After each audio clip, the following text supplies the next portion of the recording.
বলছি আপনাদের ফার্মার্স ক্লাবে কি কর্মসূচি ছিল আজকে?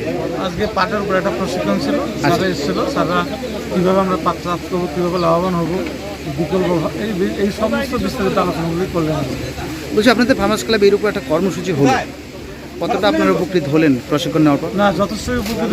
যে জিনিসটা আমরা জানতাম না সেটা স্যাররা বিস্তারিত বললেন।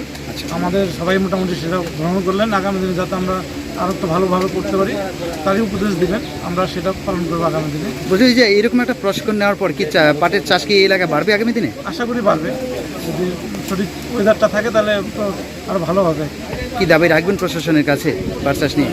আমরা রাখবো যে আমাদের জন্য সব ধরনের সহযোগিতা করেন, আচ্ছা, মানে আধুনিক প্রযুক্তি, যে মেশিনপত্র, বীজ, মানে প্রযুক্তি ব্যবহার করে যেন পাট চাষ করতে পারেন। হ্যাঁ, এবং যদি কোনো প্রাকৃতিক দুর্যোগ হয় তার জন্য যে সহযোগিতা করা শস্য দরকার, বীমা যেটা রয়েছে সেটাও যেন স্যাররা একটু লক্ষ্য রাখেন। এইসবই দাবি রাখবেন।